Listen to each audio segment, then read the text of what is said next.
Pessoal, então, a gente vai continuar aí falando aí da Primeira Guerra Mundial, tá? É, a aula de hoje é bem objetiva, né? Porque toda aquela introdução já foi conversado na aula anterior, né? Na aula passada. Então, o que é mais importante entender? Para compreender a Primeira Guerra Mundial, se vocês forem ver, a maior parte das explicações, dos conceitos, tudo está nos antecedentes, né? No porquê que aconteceu a Primeira Guerra Mundial. E aí, nesse sentido, gente, fiquem muito atentos à famosa política de alianças, né? Porque, de fato, vai ser ela que vai fazer com que a guerra aconteça. Né? Então, nós tínhamos um contexto em que havia um nacionalismo muito intenso, né? Ah, cada região, assim, porque isso tudo foi gestado lá no século XIX. Né? Vocês já estudaram em literatura, né? O romantismo, né? O romantismo ele é pautado na ideia do nacionalismo, né? Então, isso foi muito incentivado, as unificações de Itália, da Alemanha. É o século XIX que cria esse conceito de nação que a gente tem hoje. Praticamente todas as nações do mundo, elas foram gestadas ali no século XIX. Tradições foram criadas ali no século XIX. Então, esse era o sentimento que estava à flor da pele. Quando você fala em nacionalismo, quando você fala em amor à nação, né, patriotismo, coisa e tal, geralmente é em detrimento a alguém ou alguma coisa. Né? A minha nação é melhor do que a tua por algum motivo, entendeu? A minha nação é melhor em relação a uma outra. Tá claro isso, gente? Então, assim, começam a surgir as rivalidades históricas. Não que algumas já não houvessem, né? Elas já haviam, né? Pegar o exemplo de Inglaterra e França, por exemplo, mas nesse momento não é isso que está em voga, tá? E as disputas imperialistas, né, por territórios, eu falei a aula passada, por territórios na África, na Ásia, território na própria Europa. Então, veja, o caso particular e mais significativo é o da Alemanha. A Alemanha, que era a Prússia, né, tinha dois países que lideravam esse processo de unificação. Era a Prússia e o Império Austríaco, que queriam formar a Alemanha. O que significa isso? Queriam formar a Alemanha? Queriam unir os povos de origem germânica, de língua germânica. Tá? Quem vai vencer esse processo vai ser a Prússia. Por quê? Porque a Áustria, o Império Austríaco, ele se formou numa grande colcha de retalhos. Tá? O Império Austríaco, diferente do o Império Alemão era 100% germânico. Ele uniu as nações de língua, de tradição germânica. Beleza. A Áustria, além de pegar alguns territórios de tradição e língua germânica, pegou de outras etnias, como é o caso dos eslavos. Tá? Isso eu estou falando lá 1860, 1870, mais ou menos. E ali formou o Império Austríaco. Então a Áustria tinha muito pepino para resolver. Tinha que resolver, queria territórios que a Itália queria, tinha a região dos Balcãs, ali onde a Bósnia, a Sérvia, toda essa encrenca ali, que além de uma questão étnica que existe lá desde muito antes, né, de diferenças entre etnias, mas há também diferenças religiosas muito profundas, porque ali é um meio de caminho, né?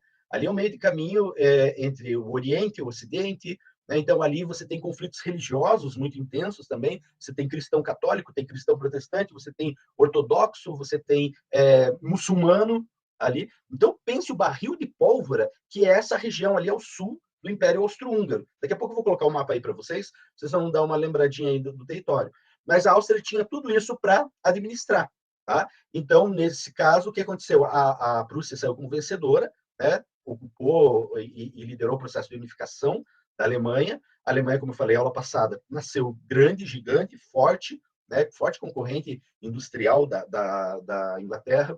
Para a Áustria, para a Alemanha se unificar ali, ela ocupou territórios que eram disputados com a França, que fica bem na fronteira ali entre eles, territórios da Alsácia e Lorena, que eram duas regiões que até hoje está ali, né? É meio francês, é meio alemão, é meio nada, uma coisa nem outra, mas era uma região muito rica em minérios, uma região muito rica em carvão, que era para aquela época, né, do contexto da Revolução Industrial, era muito caro, né, era muito precioso. E a França ficou mordida, né, porque a Guerra Franco-Prussiana, que aconteceu em 1871, 70, 71, que fez criar a Alemanha, a França perdeu esse território. Né? E foi uma perda humilhante para a França. Né? Eles tiveram que assinar a derrota, o Napoleão III, que governava a França, foi preso pelos prussianos. Enfim, a França estava ali no caneco com a Alemanha. Né? E a Alemanha, né, crescendo, tomando, ocupando territórios, brigando lá pela África. Né?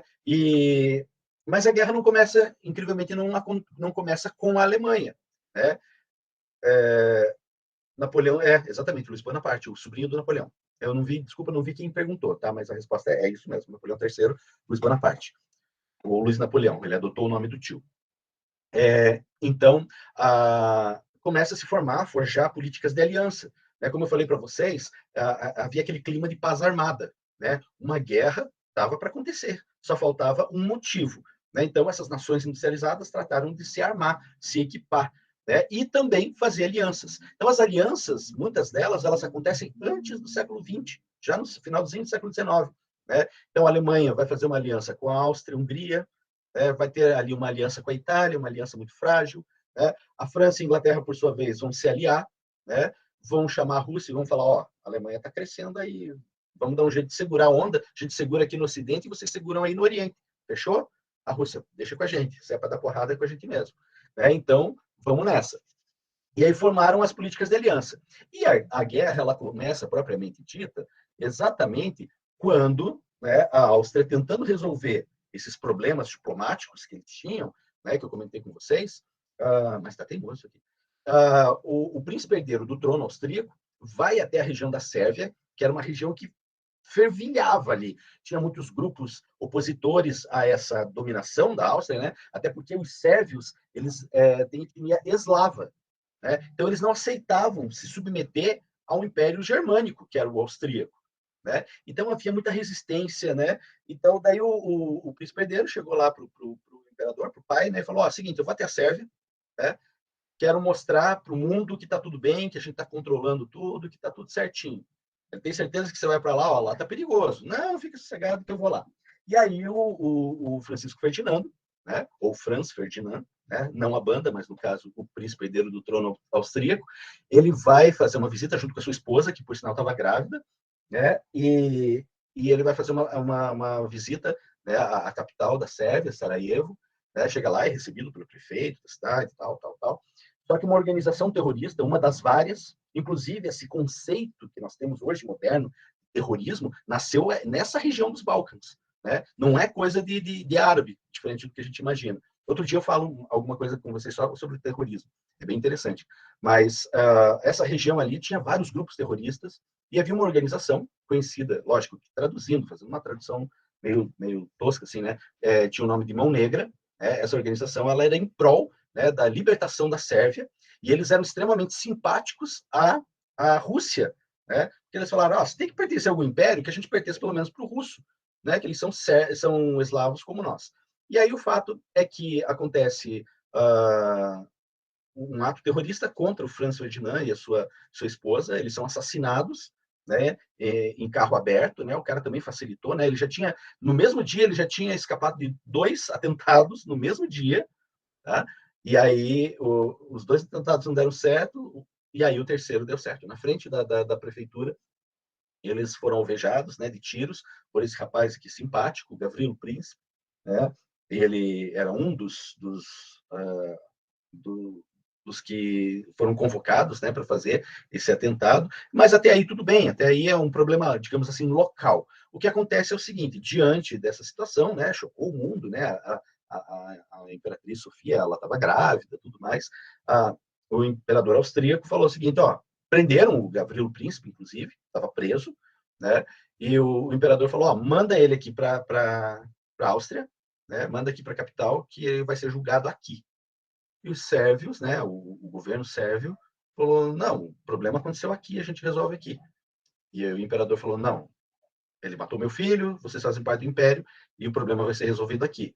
E eles: não, não, não. Diante desse impasse, a Sérvia falou: então é o seguinte, vou pedir ajuda para os superiores. E pede ajuda para a Rússia intervir. Né? E a Rússia vai intervir, né, de um jeito bastante delicado, já saíram na porrada, né? E aí foi declarado guerra da Rússia contra a Sérvia, contra a Áustria, contra o Império Austríaco. A Áustria acionou a política de alianças, chamou a Inglaterra em sua defesa. Né? A Rússia falou: então se a briga é de bando, né? Então eu vou chamar os meus amiguinhos. E chamou a França, que também estava doida, né, para entrar num conflito contra a Alemanha, E aí, já na rabiola, vem também a Inglaterra, que era algo, né? Então, 28 de julho de 1914, então começa então a Primeira Guerra Mundial, tá? Então, esse fato, né, desencadeou a guerra, o fato do assassinato. Então, ele não é uma causa da guerra. A guerra não aconteceu por causa do assassinato do Francisco Ferdinando, mas porque foi o estopim, né? Foi o elemento que levou ao acionamento daquela política de alianças. Uma guerra que se esperava ser muito rápida, né? Uma guerra que se esperava que terminasse. Deixa eu dar uma olhada. Vai, 10h35, beleza. Que se esperava que, tá todo mundo armado, até os dentes, coisa e tal, isso daí não vai dar nenhum ano de conflito. Né? E acabou durando mais de 4 anos, né? Como todos nós sabemos. A Primeira Guerra Mundial, ela muda completamente o cenário, a ideia de guerra que se tinha, né? Muitas armas diferentes começam a ser utilizadas, só que armas de destruição em massa. Falei também para vocês aula passada, né? Falei do filme lá, né? O Cavalo de Guerra. A guerra ela começa de uma maneira bastante rústica, bastante rudimentar, nos moldes das guerras do século XIX, ainda com armas de fogo mais longa, né? De lentas, né? Que tinha que ser carregada, com espada, cavalo, e aos poucos essa guerra ela vai se sofisticando ao longo do tempo. Né? A gente costuma dividir a Primeira Guerra Mundial em basicamente 2 períodos. Esse primeiro momento se chama a guerra de movimento. As tropas se movimentam para locais estratégicos, né, onde vão ocorrer as batalhas. Tá? Então, a Alemanha, por exemplo, ela trata de já ir tentando invadir a França, corre para invadir, para lutar no campo do inimigo. E é o que acontece. As primeiras grandes batalhas, eles invadem a Bélgica, tentando chegar no norte da França, que é a região onde tem Paris, a capital, né? E também pensando num acesso, né, mais próximo para atingir a Inglaterra. O grande problema da Alemanha é que ela luta em 2 frentes. Né? Ela luta contra a França e a Inglaterra na frente ocidental e tem a Rússia, né, no Oriente. Então, essa guerra, a Alemanha, é difícil para a Alemanha desenvolver. Por isso, a importância do Império Austríaco, que mesmo não tão desenvolvido industrialmente como era a Alemanha, mas ele ajuda a segurar principalmente a guerra na frente oriental. Né? A Itália, como eu falei para vocês, está do lado da Alemanha e da Áustria-Hungria, mas já no comecinho da guerra ela percebe que ela ficou meio que de escanteio, não trataram de ajudar, de fazer nenhuma proposta boa para a Itália. A Tríplice Entente chama a Itália e fala, olha, se vocês vierem para o nosso lado, a gente dá ali alguns territórios que vocês perderam para os austríacos. Ela fechou. Né? A participação da Itália não é muito grande, vários outros países vão se aliar à Tríplice Entente, né? Em compensação, a Tríplice Aliança, né? A Alemanha, a Áustria e a Hungria, vai receber o apoio, né, do Império Otomano, né? Um império importante. Por isso que se fala muito que a Primeira Guerra Mundial ela vai pôr fim aos grandes impérios que existiam no século XIX. Império Otomano, Império Alemão, Império Russo, Império Austríaco, eles vão ruir, né, depois da Primeira Guerra Mundial. Então, a primeira fase, como eu falei para vocês, é a guerra de movimento. A partir de 1915, mais ou menos, né, final de 14 mesmo, essa guerra ela muda de feição, porque a partir do momento que alguns soldados se posicionam em um determinado lugar, né, diante de outro, vão ser escavados, né, buracos na terra, né, onde esses soldados se posicionam. Tá? São as famosas trincheiras. A Primeira Guerra Mundial vai ser muito reconhecida por ser uma guerra de trincheiras, a segunda fase da guerra. Né? E essa guerra de trincheiras ela é muito lenta. Por quê? Porque um soldado aqui escondido no buraco aqui, outro soldado escondido no buraco aqui. Um levanta, tira, o outro se abaixa. Um levanta, tira, o outro se abaixa. Né? A conquista de territórios, o avanço é muito devagar. Né? Só aquele que não sabe fazer a conta direito. Sou eu ou você? Pum, toma um tiro. Né? Aí, o que acontece? O grande desafio da Primeira Guerra é avançar sobre a trincheira do outro. Como fazer isso? Né? Então, vocês estão vendo aqui, né, mais ou menos, tem várias cenas, né, da guerra de trincheiras, né, mas é importante destacar, né, que era uma condição muito degradante dos soldados que viviam praticamente na trincheira. A gente não está falando de 1, 2 dias, foram meses, foram anos de soldados entrincheirados, né, o que causou doença, o que causou traumas, o que causou uma série de problemas, né, a ponto que nas sedes, digamos assim, começavam assim, então, a investir, né, em armamento e em táticas para tirar aquele soldado do buraco, né, para poder eliminá-lo. E aí que entra, por exemplo, a guerra química, né, gases, o gás lacrimogênio, o gás hilariante, vários gases de pimenta foram utilizados, né, para lançar, né, naquelas trincheiras, e os soldados sufocados saíssem, né, e aí fossem para o combate. O mesmo uso dos tanques de guerra, né, porque você já deve ter visto, né, ao redor das trincheiras tinham aqueles rolos, né, de arame farpado, tudo mais, que é paliçadas, né, para evitar a invasão de automóveis, né, de veículos inimigos. Então eles criaram veículos que passassem por cima daquilo tudo, né? Então as esteiras, né, dos tanques de guerra. Então o tanque de guerra evoluiu muito, né? A metralhadora evoluiu muito, né? Ela já foi usada um pouquinho na Guerra Civil Americana, né, a Guerra da Secessão, e ela vai sendo aperfeiçoada, aumenta o número, a autonomia, né, dessas armas. Então, a Primeira Guerra ela vai ser muito traumatizante, porque ela acaba matando muita gente, né? Muita gente morre, né? Os níveis de crueldade são muito grandes, né? É uma cena muito terrível que causa a Primeira Guerra Mundial, né, e vai se estender isso até 1918. Né? Importante destacar duas datas, tá? 1916, para a gente encerrar aqui. 1916 tem a Batalha de Verdun. Né? Verdun é uma cidadezinha da França que resistia ao avanço dos alemães, né? E a Batalha de Verdun vai ser a batalha épica da Primeira Guerra Mundial. E aí a gente entra no ano de 1917, que é o ano da virada.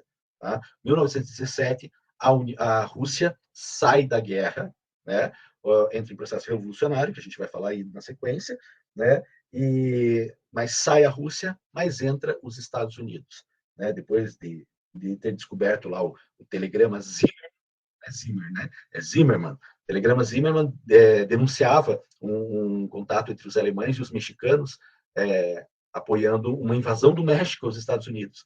Então, quando foi descoberto, né, esse telegrama, aí os Estados Unidos entraram na guerra, né, e isso foi decisivo para o final da Primeira Guerra Mundial.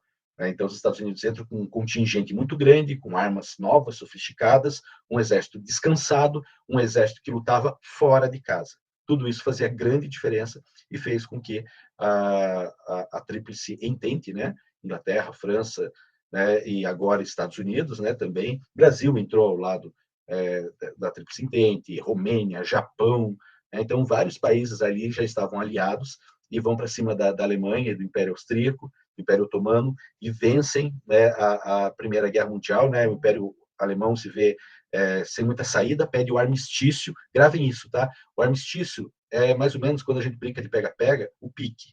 Tá? Tô no pique. Tá? Esse é o armistício. Mas o fato é que a Tríplice Entente, eles meio que deram uma traída lá na galera e fizeram, então, com que a Alemanha assinasse a rendição. Né? Era para ser só um tempo, acabou se tornando uma derrota, né, que o governo alemão teve que aceitar, e isso gerou também algumas mágoas que vai ser resolvido aí na Segunda Guerra Mundial. Tá? O Brasil entra na guerra, mas eu vou falar aí na próxima aula sobre a participação do Brasil na Primeira Guerra, que também não foi muito importante, tá? Foi meio vergonhosa. Tá? Mas isso daí é assunto aí para outra aula. Beleza, então, gente?